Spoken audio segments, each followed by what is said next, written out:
It's going to be very interesting to see LeBron James in the All-Star game this year. All the analysts who are paid by the NBA to convince you that LeBron James is better than he is have said he's a shoo-in for the Western Conference team.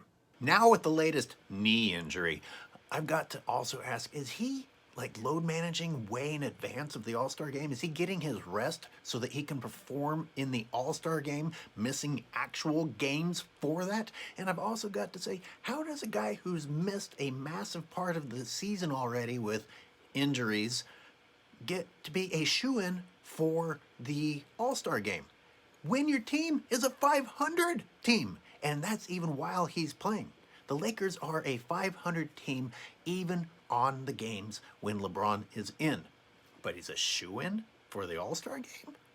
Every other great player in the league that is in consideration to be on the All-Star team but doesn't make it, the reason is, well, he's not on a winning team.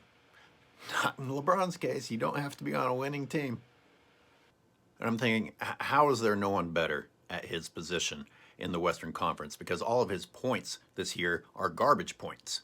Two directions I want to go with this. I want to see how LeBron scores in the All-Star game, with the exception of people being kind enough to lob him easy dunks and easy layups, because that's pretty much all he has with the Lakers, that and committing offensive fouls. Is he going to get away with committing offensive fouls in an All-Star game? Maybe. And the other thing is, there really aren't any better small forwards in the Western Conference. And then I looked at who the small forwards are in the Western Conference. And number 2 is a guy that they got rid of last year, Brandon Ingram. Let that sink in, because I know all you LeBron fans were making fun of Ingram and saying LeBron had no help last year. Now that he's gone away from the Lakers, he's number 2. He's your number 2 best small forward option. And then the list of potential small forwards just gets more obscure after that. Mostly names that you're like, who? What? Who? So LeBron James, who gets all this credit from his fans for being versatile enough to play all 5 positions, yet doesn't actually change his game in any way, shape, or form at those positions, conveniently gets to be listed as a small forward when it comes time for beating out other players. There's nothing small about LeBron James. Out of 450 players in the league, 450, he ranks at number 38 in overall size. And I don't actually even believe that stat, because I don't believe that he's only 250 pounds. I think he's heavier, and I think he's taller than 6'9". If you look at him standing next to other centers, there's barely a difference. But even if it is true, you understand that LeBron James outweighs the majority of centers in the NBA? The majority of starting NBA centers, LeBron James outweighs. And that's when he's listed at 250. If we accept that he's 250 pounds, that still puts him at the 38th heaviest guy in the league.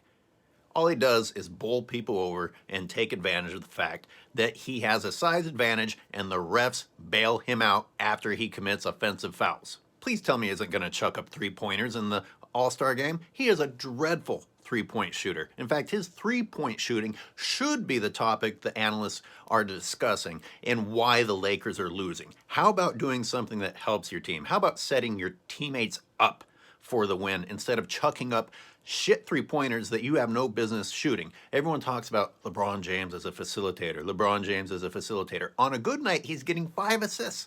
5 assists? How is that a facilitator? Your main role, the offense runs through you, is to be a facilitator, and you can only set your teammates up 5 times? 5 times in an entire game? Which brings me to talking about LeBron James as a passer. Do you remember earlier on in this season when even guys like Shannon Sharp were kind of having to concede that he wasn't the best player in the league right now, but they would say, but he is the best passer. Can't argue that. He is the best passer. Even that was a lie. This gracious little gift of, well, okay, I can't say he's the best player in the league anymore, but I am going to call him the best passer. Even that is bullshit. All you have to do is look at the highlights from the very same day that LeBron James played, and his passes are shit. Even his good ones are shit compared to the other highlights in the game that day, in the league, for the entire season. Sure, he gets a couple of good ones here and there. Like they say, he's able to see over most of the defenders. Even then, they aren't that spectacular. That doesn't make him the best passer in the league just because you can show that he's had a few good passes.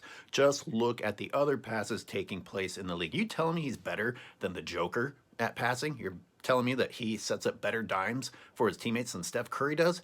Get the fuck out of here.